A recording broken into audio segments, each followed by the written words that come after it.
അങ്ങനെ നീണ്ട ഒരു ഇടവേളയ്ക്ക് ശേഷം യാണും ഹൂക്കുമായി ഇന്ദുചൂടൻ എത്തിയിരിക്കുകയാണ്. ഫസ്റ്റ് ഓഫ് ഓൾ എല്ലാവരോടും സോറി, നമുക്ക് കുറച്ച് അപ്ഡേഷനിൽ ഡിലേ ഉണ്ടായി. വേറെ ഒന്നും കൊണ്ടല്ല, ഒരു ചെറിയ റൈഡിലായിരുന്നു. അതുകൊണ്ടാണ് കുറച്ച് ദിവസം കാണാതിരുന്നപ്പോൾ എല്ലാവരും മിസ് ചെയ്തു കേട്ടോ. നിങ്ങൾ എന്നെ മിസ് ചെയ്തിട്ടുണ്ടാവും എന്ന് ഞാൻ പ്രതീക്ഷിക്കുന്നു. എന്തായാലും കണ്ടില്ലല്ലോ, വീഡിയോ എന്താ ഇടാത്ത, സ്ഥലത്തെത്തിയില്ലേ എന്നൊക്കെ ചോദിച്ച് മെസ്സേജ് വന്നിരുന്നു. അതിലൊക്കെ ഒരുപാട് സന്തോഷമുണ്ട്. അന്ന് ഞാൻ പറഞ്ഞതുപോലെ ഒന്ന് കണ്ടില്ലെങ്കിൽ തിരക്കാൻ ആളുണ്ടല്ലോ. ഇന്ന് നമുക്കൊരു പിൻട്രസ്റ്റ് സ്ക്രഞ്ച് ചെയ്ത് നോക്കിയാലോ. ഇതേപോലെ ഒരു ഹെയർ ബാൻഡ് ഉള്ളി വരുന്ന രീതി സിംഗിൾ ക്രോഷേ ഫുള്ള് ചെയ്തെടുക്കണം കേട്ടോ. ഈ ഹെയർ ബാൻഡ് ഒരു അനുസരണയില്ലാത്ത സാധനം തോന്നുന്നു. കയ്യിൽ ഇരിക്കണില്ല, വട്ടത്തിൽ കറങ്ങി കളിക്കുക. എന്തായാലും അവനെ എങ്ങനെയെങ്കിലും ഒന്ന് ഫുള്ള് സിംഗിൾ ക്രോഷയ്ക്കുള്ളിലാക്കി എടുക്കണം. പിന്നെ നമ്മുടെ റൈഡിന്റെ വിശേഷങ്ങള്.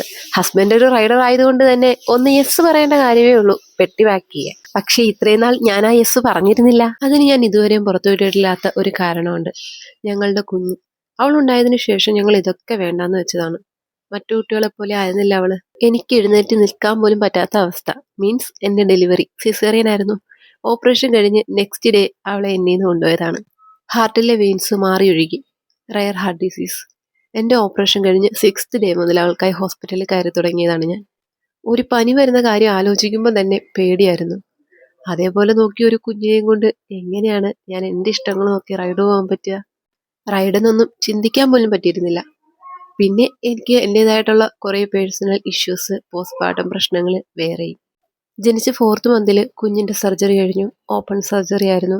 അതിലും കുറേ കോംപ്ലിക്കേഷൻസ് എല്ലാം കഴിഞ്ഞ് എന്തായാലും വിധി ഞങ്ങൾക്ക് കരുതി വെച്ചിരുന്നത് ഞങ്ങളുടെ കയ്യിൽ സേഫായി എത്തി. ഇപ്പോൾ ആൾക്ക് 2 വയസ്സ് കഴിഞ്ഞു. അങ്ങനെ രോഗത്തിൻ്റെതായിട്ടുള്ള ഒരു പ്രശ്നങ്ങളും അവൾക്കില്ല. ഈ ഒരു ഡിസീസ് വന്നു കഴിഞ്ഞാൽ 80% രക്ഷപ്പെടാൻ ചാൻസ് കുറവാണ്. ബാക്കി 20%-ത്തിനുള്ളിൽ കയറിക്കഴിഞ്ഞാൽ ലൈഫ് ലോങ് ഫിറ്റും ആയിരിക്കും. ആ 20%-ത്തിൽ കയറി കിട്ടിയാനാണ് പാട്. എന്തായാലും നമ്മൾ ആ 20%-ത്തിൽ കയറി.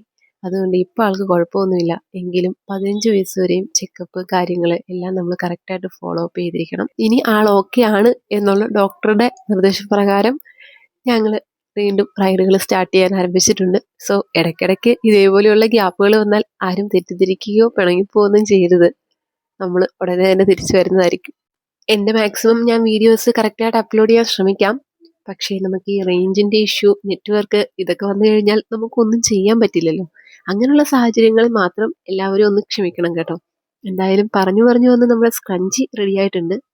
ഇതിൻ്റെ ലോങ് ട്യൂട്ടോറിയൽ വീഡിയോ നമ്മുടെ ചാനലിൽ ഇന്ന് വൈകിട്ട് തന്നെ പോസ്റ്റ് ചെയ്യുന്നതായിരിക്കും. അതിന് ഇനി ആരും കാത്തിരുന്ന് വിഷമിക്കേണ്ട കേട്ടോ. എന്തായാലും പിൻട്രസ്റ്റ് ലുക്കായിട്ടുണ്ടോ ഇല്ലോ ഒന്ന് പറയണേ. ബാ.